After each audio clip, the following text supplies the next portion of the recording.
So unlike everything that Noah just said, I don't carry any of these things with me on my day-to-day, but they do like very heavily relate to the person that I am, and all of them have really long stories. I am going to school to be a geologist. I've always been very nature-oriented, and so something that's really important to me is collecting things from the places that I go to, which is hard because you're not allowed to collect rocks in like natural parks and stuff. But I find a way find a way around that. So my first thing is, this is from, okay, so we're gonna ignore everything on this side. We're looking at the teeth, because I wasn't about to take them out of the case. When I was younger, I've been about 3 times. I lived in Memphis. I went with my dad to what was basically a ditch off the side of the road, about 2 hours south of me in Baldwin, Mississippi, because we saw on some random Facebook post that there were shark teeth there. There were shark teeth in the riverbed. And so we brought a shovel and a sifter from the Dollar Tree, and we went and we spent the entire day digging in the riverbed. And so that's where all of these teeth come from. I dug all of these up. And that was the first, like, oh wow, this is something I want to do with my life that I ever had. It's a really important memory to me. I bought the case later on and I put them in there. These are from rock conventions, but the teeth are the important part. That's my first item. My second item is from the very beginning of college, when, well, it's like 3 items, but they go together. I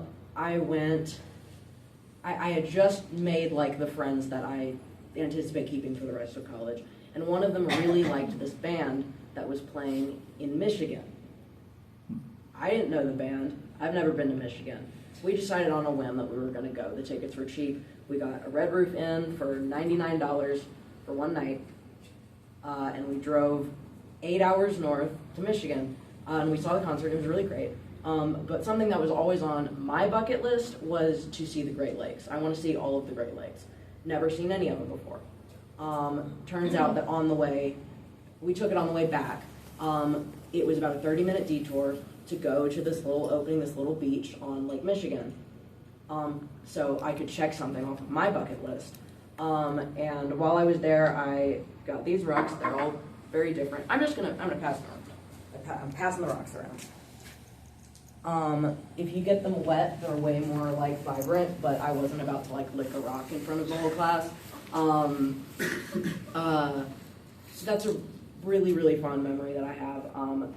It was not illegal to take those rocks. I took those. I was allowed to take those.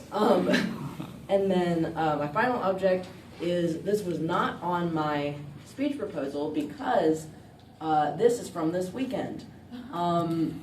This is new. I knew that this season, because I don't have anything like this at home. I'm from a city. I don't have a lot of wilderness. There's not any of that. I knew that I wanted to go looking for deer shed this season. Deer shed season just started the end of January. And I was fortunate enough for my roommate to take me back to her family's property, like an hour north of here, where she has this big wooded area. And we just went into the woods, and my legs are covered in like scratches from all of the thorns in the woods and stuff. And it was like probably the most fun I've ever had in my life. Right when we went in there, it was like, okay, well, we're probably not going to find anything, you know, because it's like not very common. First thing we find when we walk in there is a box turtle shell, totally empty, totally preserved, didn't smell, nothing in it. Awesome, right? We're walking. My boyfriend finds a fresh deer shed, which is like not a normal thing to find. They're like really, really hard. It still had like blood on it. It was like it had just fallen off. And then we keep walking, and I'm like, oh, well, you know, I really hope that I find one, you know, because that was like the purpose of the trip. And I come across an entire skeleton, totally clean, totally decomposed. It was like half buried. We took the head back to my roommate's house, and she sawed the antlers off of it with a handheld bone saw. And so now I have these 2 awesome matching antlers that I'm about to move into an apartment here, and I'm going to mount them on the wall. And so that's very, very exciting for me.